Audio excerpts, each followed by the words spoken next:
And of course, our top story, though there are so many on the show today, but on Cell Guru, one of our top stories has to be this, the Samsung Galaxy Note 3. Bigger, yet not bigger in size. Far more heavy in terms of feature, but not heavier in terms of actual weight. This has got to be one of the most exciting features of the Samsung Galaxy Note 3. What's even more important is that the S Pen, which was good, moves to great. Overall, I'm very impressed with the Note 3, and I'm going to tell you why.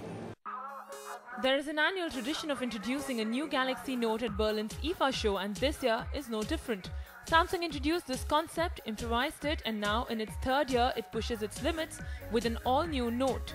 Note 3, the threequel in a series of super-sized stylus-midden phones, is taller, narrower and thinner than the first two of its kind, and yet still manages an even bigger screen.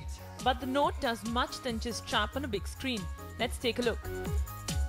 The 3 gets big with a 5.7-inch Full HD 1080p Super AMOLED screen that's even bigger than the previous Note.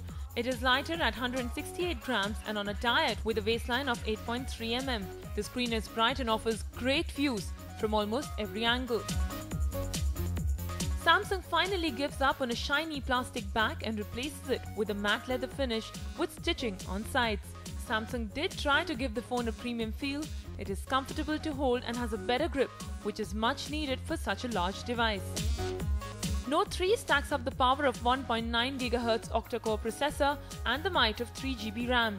This may well be one of the fastest smartphones in the market. The phone runs on the latest Android 4.3. The camera on the Note 3 is upgraded to 13 megapixel from 8 megapixel on Note 2. There is a 2.1 megapixel front camera as well with HD video recording.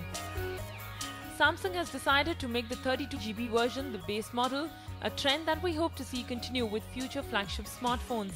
The phone still comes with the ability to expand the storage using a micro SD card, and the 3200 mAh battery is also removable. The main differentiator from Note smartphones is the S Pen, and Samsung always bet big on this. To make the S Pen more friendly, Samsung has incorporated Air Command, a little power control menu that acts as a launcher to 5 key pieces of S Pen infused functionality. Air Command appears whenever the S Pen is drawn from its holster and can also be brought up at any time by clicking the built-in button on the stylus. The 5 shortcuts include Action Memo, Scrapbook, Screen Write, S Finder and a pen window. Now turn your handwritten scribbles into actionable items. For example, jotting down a phone number will now give you the option to call, save to contacts or share the number via email or social media. Capturing content from websites and apps has now been vastly improved with Scrapbook. You now only need to draw a circle on the piece of content to neatly store entire videos, images or articles in your scrapbook. This is a killer feature and works very well. Selecting Screen Write will immediately perform a screen capture that you can then use to write directly on the screenshot. S Finder is essentially a glorified search tool that allows you to locate specific emails, text messages, contacts, videos, voice recordings, images or web history stored on your smartphone using search items. Now launch applications by simply drawing a window of any size on the screen. The size of the application window will be based on the size of the rectangle you drew, effectively allowing for a number of different applications to be open and viewable all at the same time. The Note 3 was the most noteworthy device at the IFA 2013. The phablet truly justifies its big size with all the functions and utility features it offers.